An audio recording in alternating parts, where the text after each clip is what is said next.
आप सभी को मेरा नमस्कार, सुप्रभात, गुड मॉर्निंग। साथियों, एक बार फिर से आप सभी का स्वागत है आपके अपने यूट्यूब चैनल विज्ञान क्लासेस पर। आशा करता हूं कि आप सभी लोग बहुत ही बेहतरीन होंगे, स्वस्थ होंगे, अच्छे होंगे। साथियों, इलाहाबाद हाई कोर्ट वैकेंसी 2022 के लिए एग्ज़ाम डेट निर्धारित कर दी गई है, डिक्लेयर हो गई है। और अगर आप अभी हाथ पर हाथ धरे हुए बैठे हैं तो आपको जुट जाना चाहिए, अपनी तैयारियों में जुट जाना चाहिए। और जो अंतिम समय बचा हुआ है 10 से 15 दिन का, उनके लिए आपको एक अच्छा प्रयास करना है, ईमानदारी से प्रयास करना है और रिटन एग्ज़ाम को अपने बहुत ही अच्छा बनाना है, क्योंकि जो हमारी राह है वो ज़्यादा आसान नहीं है। क्योंकि रिटन एग्ज़ाम के परिणाम के बाद आपको टाइपिंग का भी मौका मिलेगा, और अगर टाइपिंग भी आप साथ साथ नहीं कर रहे हैं तो टाइपिंग के लिए भी टाइपिंग अभी से शुरू कर दीजिएगा।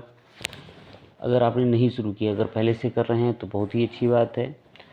दोस्तों, आज की इस वीडियो में आपसे साझा करने वाला हूं जो 2017 में पेपर हुआ था कंटेक्चुअल बेस का, Allahabad high court group C का ही। जो अंग्रेजी के जो कुछ प्रश्न थे कि वो कैसे प्रश्न आते हैं, किस तरह के प्रश्न आते हैं, मैंने पिछले अपने वीडियोज़ में बताया भी है। एग्ज़ाम पैटर्न की बात की है, सिलेबस की बात की है, और मैंने कुछ 1-2 वीडियोज़ इंग्लिश से रिलेटेड डाले भी हैं, आप जाकर उनको देख सकते हैं। दोस्तों, 2017 का जो ये पेपर है वो ज़्यादा इजी तो नहीं था जैसे 2019 का रहा है, या जो भी रहा है 2017 के और जो पेपर रहे हैं वैसा तो नहीं था। उससे थोड़ा इसका जो लेवल था वो थोड़ा कठिन ही हम कह सकते हैं। दोस्तों, चलिए शुरू करते हैं। इसमें देखिएगा, पहला जो क्वेश्चन है, find the word that means the same as the underline word. Find the word that means the same as the underline word. तो अंडरलाइन वर्ड इसमें है obvious, that the boy had not recognise the president was obvious. ये आपका लिखा हुआ है, और इसमें लिखा हुआ है that the boy had not recognise the president was obvious. तो ऑब्वियस जो है इसके सेम एज अंडरलाइन वर्ड, इसका सेम आपको ढूंढना है। मैंने पहले से इसमें आपके आंसर्स भी लिखे हुए हैं जो रेड कलर से है। क्लियर जो आपका पहला ही विकल्प है वो सही है। ऑब्वियस का जो सेम होता है वो क्या होता है? क्लियर होता है। क्या होता है? क्लियर होता है। सीक्रेट नहीं होता है, हिडन नहीं होता है, हैज़ी नहीं होता है। सीक्रेट का मतलब क्या होता है? क्लियर का मतलब होता है स्पष्ट। क्लियर का मतलब क्या होता है? स्पष्ट होता है। तो ऑब्वियस का भी मतलब क्या होता है? स्पष्ट होता है। सीक्रेट का मतलब क्या है? रहस्यमयी या छिपा हुआ। हिडन का भी मतलब छिपा हुआ होता है। और हैज़ी का मतलब क्या होता है? धुंधला या अस्पष्ट होता है, अस्पष्ट होता है। ठीक है, तो ये हैज़ी का मतलब होता है। और सीक्रेट छिपा हुआ, हिडन भी छिपा हुआ। दोस्तों, इसी तरह से प्रश्न आपको मिलने हैं, इसी तरह का आपका पेपर होना है, टेस्ट होना है। अंग्रेजी में ऐसे ही प्रश्न आने हैं। तो दोस्तों देखिए, जो दूसरा आपका प्रश्न है वो है find the word that means the opposite of the underline word. अब इसका अपोजिट पूछ रहा है, opposite of the underline word. Repel. Extremely high pitched sound can repel birds. Extremely high pitched sounds can repel birds. दोस्तों, कभी कभी हम होते हैं कि जो भी ये वर्ड्स दिए होते हैं ये हमारी समझ में नहीं आते कि इनका अर्थ क्या है, हम नहीं जान पाते हैं या हमें ध्यान नहीं आ रहा होता है परीक्षा के समय। तो जब हम पूरे सेंटेंस का हिंदी अनुवाद कर लेते हैं, बहुत ही सरल मतलब चीज़ मैं बता रहा हूँ। इंग्लिश मीडियम के जो स्टूडेंट्स होंगे उनके लिए तो इंग्लिश ईजी होगी, लेकिन जो हम जैसे स्टूडेंट्स रहे हैं हिंदी मीडियम के हैं तो उनके लिए ये चीज़ें कैसे होने वाली हैं आप अंदाज़ा लगा सकते हैं। हालांकि ज़्यादा कुछ है नहीं, आप अपनी तैयारी को मजबूत बनाते रहिएगा, और कोई भी बाधा हो, कोई भी पेपर हो, चाहे छोटा पेपर हो बड़ा पेपर हो, आपका ज़रूर होता ही जाएगा, अच्छा ही होता जाएगा। तो यहाँ पे हम जब हमारे वर्ड समझ में नहीं आता है तो हमें क्या करना चाहिए कि हम उस पूरे सेंटेंस का हिंदी अनुवाद कर लें कि उससे क्या निकल रहा है। तो एक्सट्रीमली हाई पिच साउंड्स, तो कहीं ना कहीं जब हम थोड़ा बहुत उसका अनुवाद करते हैं तो उस वर्ड का भी हम उससे रिलेट हो जाते हैं, वो वर्ड हमें भी मिल जाता है, उसका अर्थ हम एक मतलब उसका अनुमान भी लगा सकते हैं। तो ऐसे दिया हुआ है extremely high pitch sounds can repel birds, कि जो बहुत ज़्यादा हाई पिच्ड साउंड है, बहुत ज़्यादा तेज़ ध्वनि वाला साउंड है, वो रिपेल कर सकता है बर्ड्स को। अब आप सोचिए कि जो बहुत तेज़ आवाज़ वाला साउंड होता है, बहुत तेज़ पिच वाला होता है साउंड, वो क्या कर सकता है? उससे चिड़िया क्या होती है, उससे जो पक्षी होते हैं वो दूर भागते हैं। तो रिपेल का ऐसा ही कुछ मतलब होगा कि दूर भागना। तो रिपेल का मतलब क्या होता है दोस्तों? प्रतिकर्षित करना होता है, जो अपनी तरफ आकर्षित ना करे। आकर्षित का उल्टा होता है प्रतिकर्षित करना। तो रिपेल का भी मतलब होता है प्रतिकर्षित करना। तो प्रतिकर्षित का विलोम क्या होगा? अट्रैक्ट। क्या होगा? यही आपका विकल्प सही है। अट्रैक्ट मतलब आकर्षित करना। एब्जॉर्ब नहीं सही है, कंफ्यूज नहीं सही है, कॉन्सेंट्रेट सही नहीं है। एब्जॉर्ब का मतलब क्या होता है? एब्जॉर्ब का मतलब अवशोषण करना होता है, अवशोषित करना होता है। कंफ्यूज का मतलब भ्रमित करना होता है। कंसंट्रेट का मतलब होता है गाढ़ा करना या ध्यान देना भी हम कह सकते हैं। ठीक है, तो ये विकल्प आपके नहीं सही है। आपके विकल्प कौन सही है? ए विकल्प आपका सही है, अट्रैक्ट। रिपेल का अपोजिट क्या होगा? अट्रैक्ट होगा। दोस्तों फिर हम बात करते हैं अगले प्रश्न तरफ। अगला जो प्रश्न है वो क्या है? Find the word that means the opposite of the underline word. इसमें भी अपोजिट पूछ रहा है। Real estate prices have plummeted in the past 6 months. जो रियल एस्टेट का बिजनेस होता है, मतलब भू संपत्ति वगैरह का, तो उसके जो प्राइसेस है वो पिछले 6 महीने में प्लमेटेड हो गए। क्या हो गए? प्लमेटेड हो गए। तो प्लमेटेड का मतलब होता है वस्तु का दाम तेज़ी से गिरना। जो वस्तुएं होती हैं उनके दाम जब तेज़ी से गिरते हैं तो उसको हम प्लमेटेड कहते हैं। तो तेज़ी से गिरना, तो इसका जो विकल्प दिया है कम्प्लीटली फॉलन। तो इसका अपोजिट ढूंढना। कम्प्लीटली फॉलन मतलब पूरी तरह से गिर जाने, दाम बिल्कुल गिर जाना, तो ये नहीं होगा। प्लस डाउन, प्लस डाउन का भी मतलब होता है तेज़ी से गिरना, प्लमेटेड, ये भी इसका विलोम नहीं होगा, अपोजिट नहीं होगा। मल्टीप्लाइड ट्वाइस, तो मल्टीप्लाइड ट्वाइस का क्या होता है?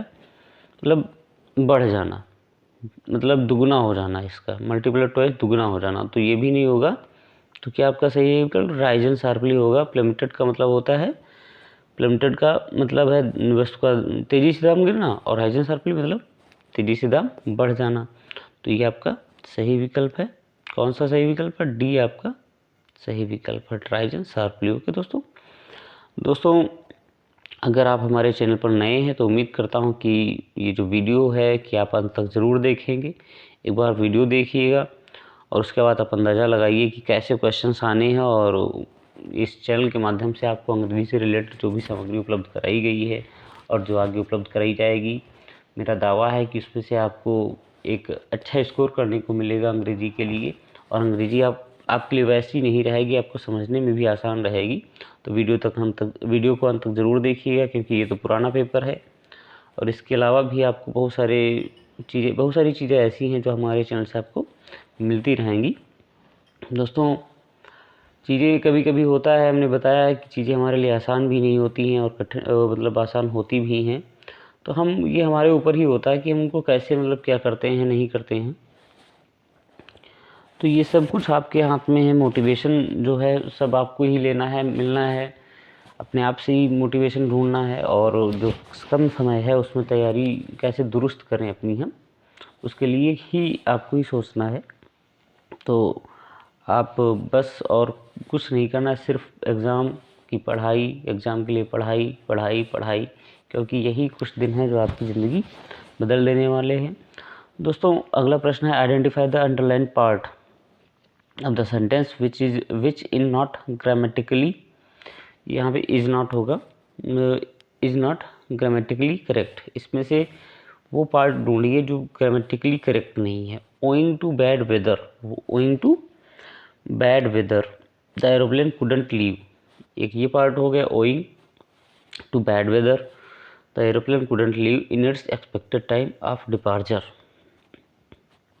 Owing to bad weather the aeroplane couldn't leave in its expected time of departure, कि मतलब ख़राब मौसम को देखते हुए जो एरोप्लेन था वो लीव नहीं कर सका, टेक ऑफ नहीं कर सका। जो उसका एक्सपेक्टेड टाइम था डिपार्चर का, उसके जाने का जो अनुमानित समय था, उसमें वो डिपार्ट नहीं कर सका, वो जा नहीं सका खराब मौसम को देखते हुए। तो इसमें दोस्तों दिया हुआ ओइंग टू, ये तो बिल्कुल सही है। कुडंट लीव, ये भी सही है। ऑफ डिपार्चर, इसमें भी कोई गलती नहीं है। तो गलती कहाँ पे है? सी वाले में गलती है। इन इट्स, कहाँ पे गलती है? In its. कहाँ पे गलती है दोस्तों? इन इट्स से गलती है, क्योंकि हम जब बात करते हैं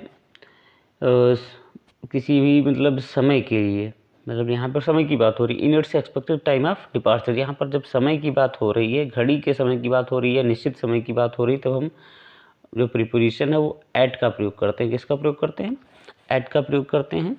इन का प्रयोग नहीं करते हैं। तो इन का प्रयोग होता है मतलब समय अवधि को बताने के लिए, जब कोई विशेष समय अवधि होती है कि वह ही has been living in Delhi since last year और he has been living in Delhi since 1985।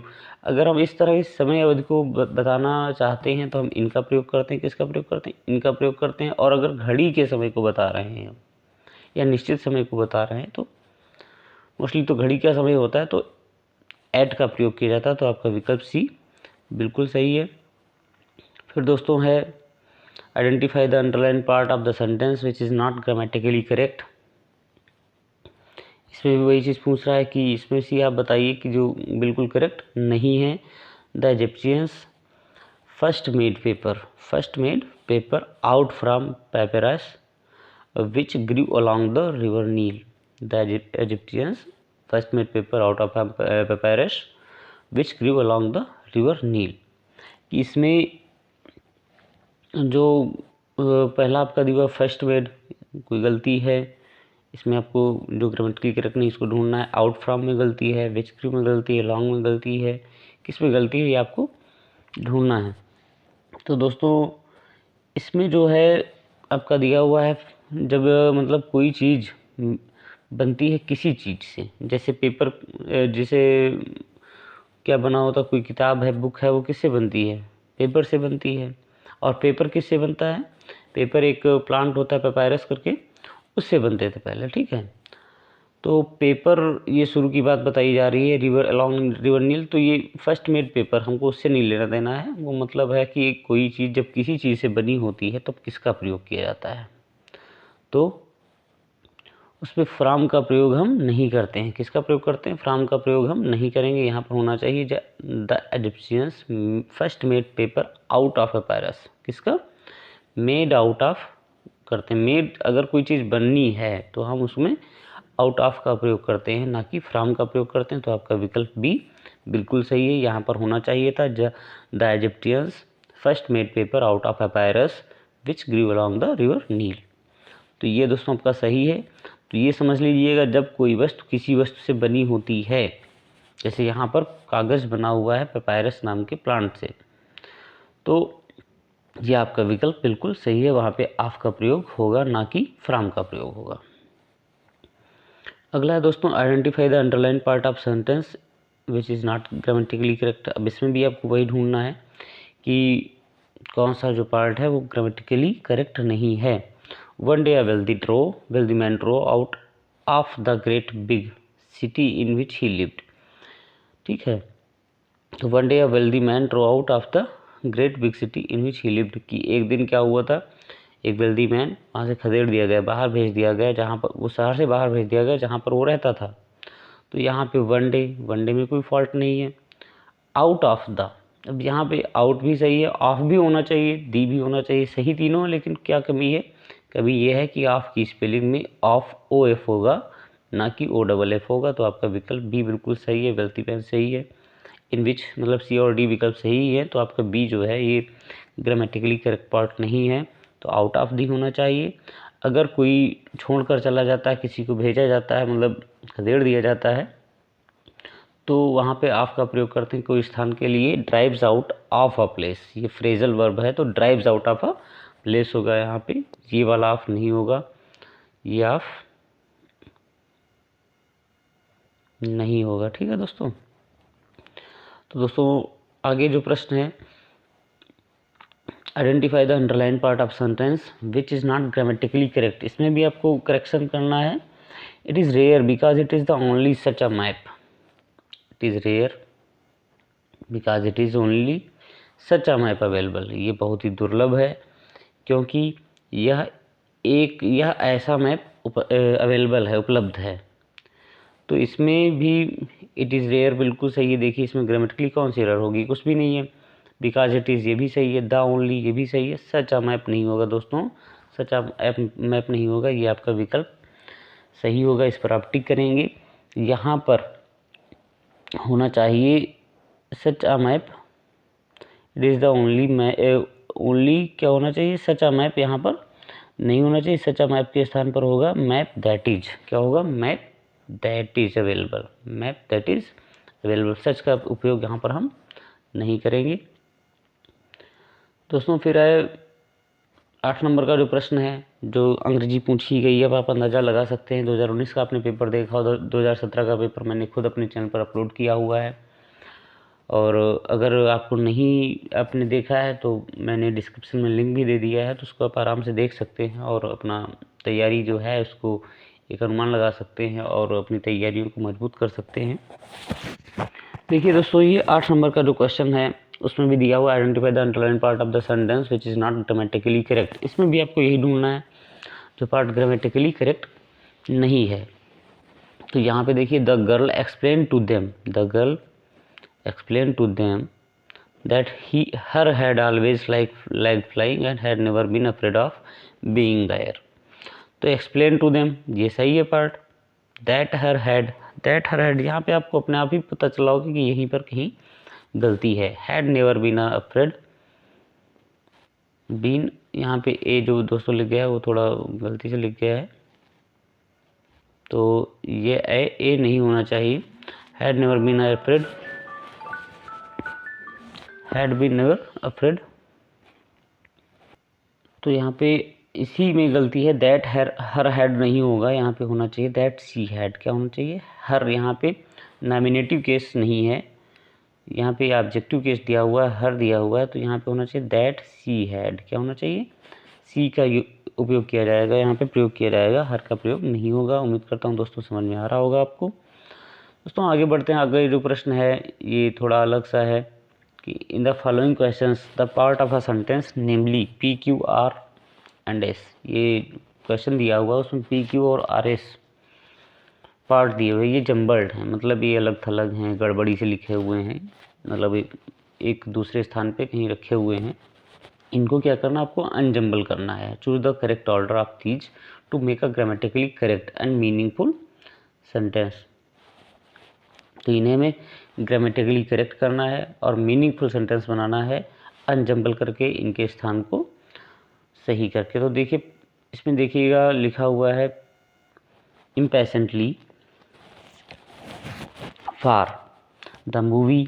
अब यहाँ पे impatiently for the movie we sat waiting to begin. Impatiently मतलब अधीरता से, हम अधीरता के साथ, हमें धीरता से। द मूवी मतलब फिल्म कोई, वी सेट वेटिंग हम बैठे इंतज़ार करते रहे, टू बिगिन शुरू होने का। तो आप इस तरह से अगर उसको आसान कर लेते हैं, अनुवादित कर लेते हैं, हिंदी में अनुवाद कर लेते हैं, तो आप उस सेंटेंस को आसानी से लिख भी सकते हैं। दोस्तों ये वीडियो इंग्लिश में जो भी बच्चे ज़्यादा समझ में नहीं आता है या इंग्लिश पर उनकी पकड़ अच्छी नहीं है, उनके लिए तो विशेषता है ही। और अगर आप इंग्लिश मीडियम के छात्र हैं, आपको इंग्लिश अच्छी आती है, तो आपको मेरी शुभकामनाएं। और आप अगर नहीं आती है तो आप वीडियो को ज़रूर देखिएगा, अंत तक देखिएगा। आपको मैंने बड़ी ही सरलता के साथ मैंने समझाया हुआ है और ये आपको पसंद भी आएगा, आपके लिए लाभप्रद भी रहेगा परीक्षा की दृष्टि से। तो दोस्तों इसमें देखिए पी का मतलब हो गया इम्पेशेंटली फॉर, अधीरता से। The movie film, we sat waiting हम बैठे इंतज़ार करते रहे, टू बिगिन। तो इसका क्या मतलब हो जाएगा कि हम अधीरता से बैठे इंतज़ार करते, वी सेट वेटिंग हम इंतज़ार करते रहे, हम बैठे इंतज़ार करते रहे, बैठे हुए इंतज़ार करते रहे अधीरता से। किसका? मूवी का, टू बिगिन शुरू होने के लिए। ठीक है, तो हम अधीरता से, तो सबसे पहले आपका क्या आ जाएगा?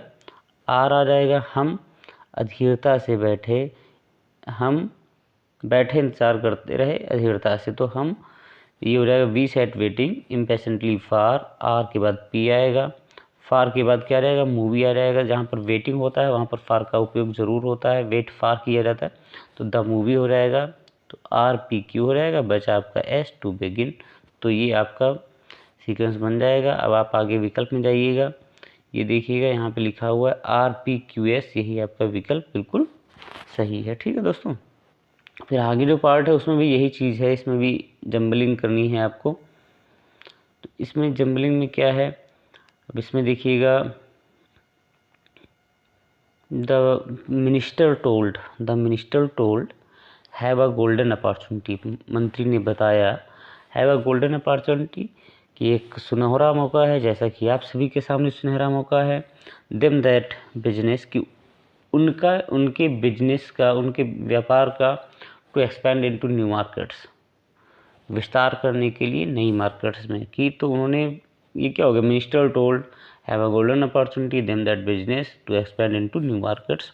तो ये दोस्तों क्या हो रहा है कि मंत्री ने बताया कि उनके पास एक अच्छा मौका है, सुनहरा मौका है कि वो अपने व्यापार का विस्तार नई बाज़ारों पर में करें, नई मार्केट्स में करेंगे। तो आप इसको ऐसे करके फिर आप अंग्रेजी से रिलेट करके अंग्रेजी में इसको फिर से रख के आप अनजम्बलिंग कर सकते हैं और उनके सीक्वेंस को सही कर सकते हैं, सेंटेंस के सीक्वेंस को सही कर सकते हैं। तो दोस्तों क्या हो जाएगा, the minister told them, the minister told them that business, the minister told them that businesses have a golden opportunity to expand into new markets। तो आपका इसमें क्या हो जाएगा, द मिनिस्टर टोल्ड देम, तो पी के बाद क्या आ जाएगा, आर आ जाएगा, बिजनेसेस हैव और फिर क्यू आ जाएगा और फिर क्या आ जाएगा, एस आ जाएगा और पी आर क्यू एस, यही आपका सही विकल्प भी होगा। यहाँ पे ये पहले से लिखा हुआ है, देख लीजिएगा दोस्तों फिर है choose the best option to fill in the blank.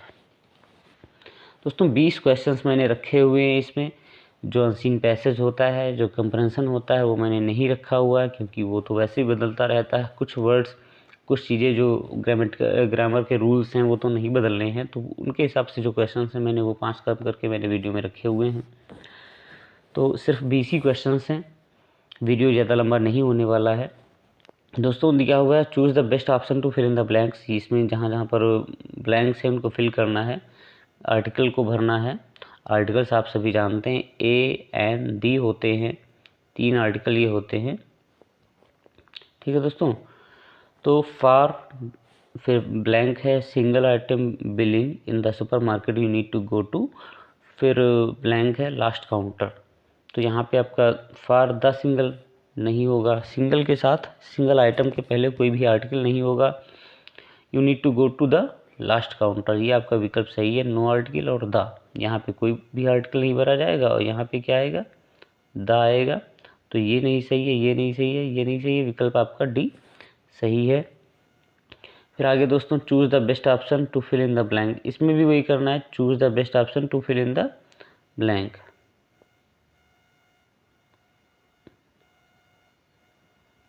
तो इसमें क्या करना है कि young king of Nepal, young king of Nepal plants a tree to mark celebration of his birth instead of spending on other festivities। तो इसमें भी the young king of Nepal क्या हो जाएगा, पहले में the young king of Nepal plants a tree to mark the celebration of the birth of his birth instead of. तो इसमें आपका पहला विकल्प सही है, बाकी आपके विकल्प जो है वो बिल्कुल गलत लिखे हुए हैं।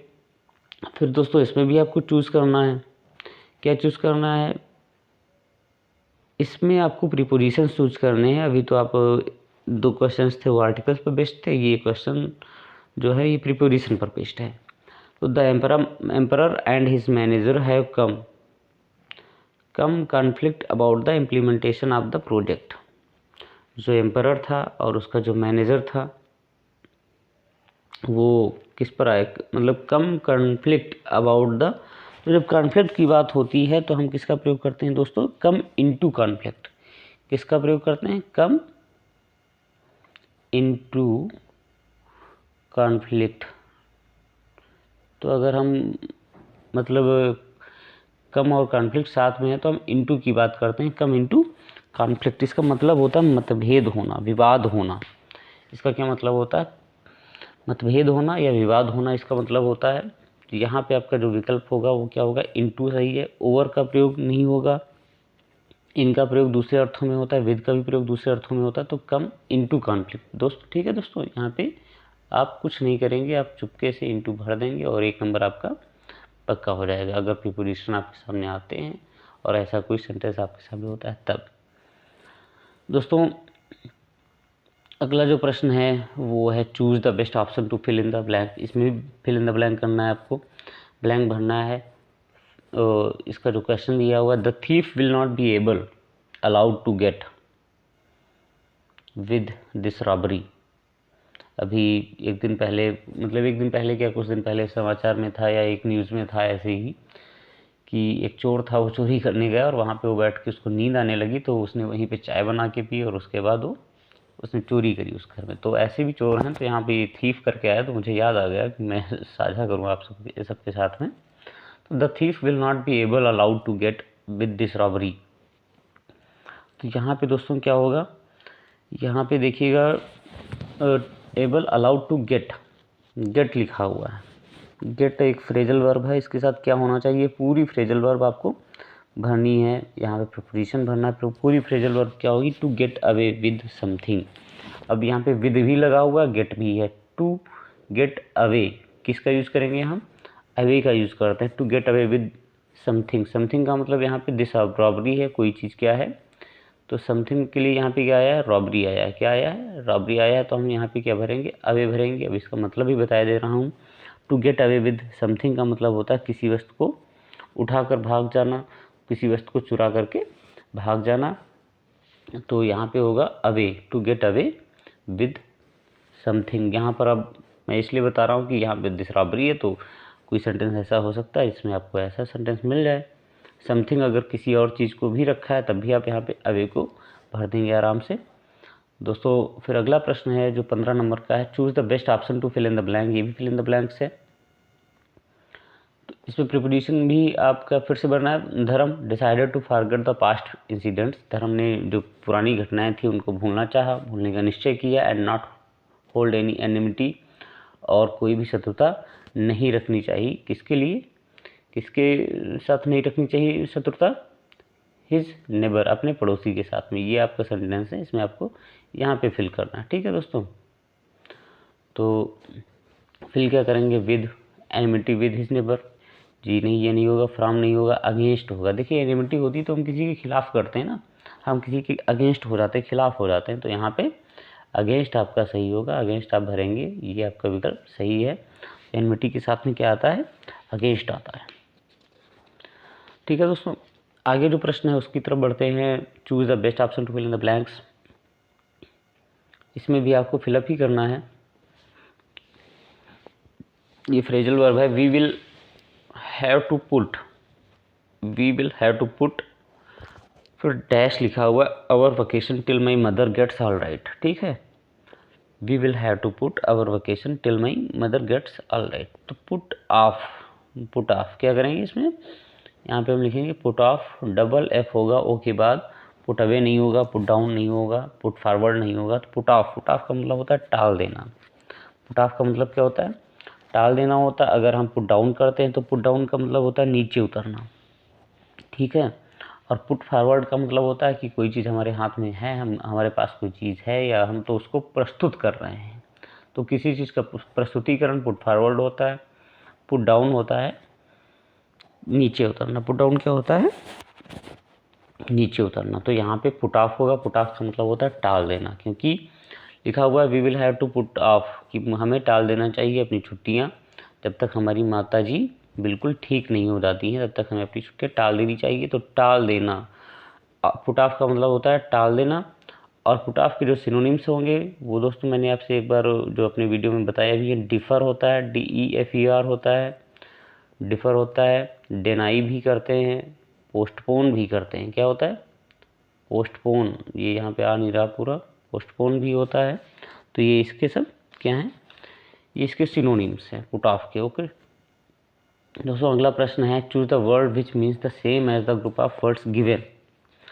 कि सेम वर्ड आपको, ये एक सेंटेंस दिया हुआ है, ग्रुप ऑफ वर्ड्स दिया हुआ है, तो आपको इसका एक वन वर्ड बताना है, सेम इसके जैसे बताना। तो ये वन वर्ड सब्स्टिट्यूशन है। तो one who seize the dark side of life, ऐसा व्यक्ति जो मतलब एक निराशावादी जैसा है, जो निराश पक्ष जो होता है ज़िंदगी का उसको देखता है, वो आशावादी पक्ष को नहीं देखता है। कितना आसान होता है निराशावादी होना, कितना मतलब हम निराश हो जाते हैं, हम ज़िंदगी के निराशावादी पक्ष को देखते हैं, मतलब वो चीज़ें हमारे लिए आसान होती हैं, क्योंकि आशावादी बनना हमारे बस का नहीं होता है। लेकिन वो ज़िंदगी है हमारी, कैसे हम करते हैं। तो कोई डार्क साइड देखता है, कोई जो उजला पक्ष है वो देखता है, कोई मतलब उसका लाइट साइड देखता है। तो अलग अलग चीज़ें हैं यहाँ पे।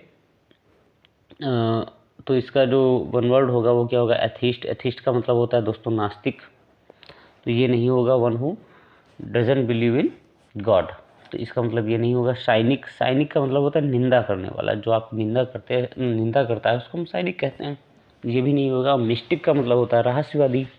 मिस्टिक का मतलब क्या होता है, रहस्यवादी व्यक्ति होता है। मिस्टीरियस जैसे होता है तो मिस्टीरियस से जुड़ा हुआ मालूम देगा आपको, रहस्यवादी होता है या आध्यात्मिक व्यक्ति को भी मिस्टिक कहा जाता है। तो यहाँ पे one who seize the dark side of life that is called pessimist, वो क्या है, पेसिमिस्ट है। ऑप्टिमिस्ट क्या होता है, one who seize the light side of life, जो उजले पक्ष को देखता है, आशावादी पक्ष को देखता है, उसको हम ऑप्टिमिस्ट कहते हैं। क्या कहते हैं, ऑप्टिमिस्ट कहते हैं।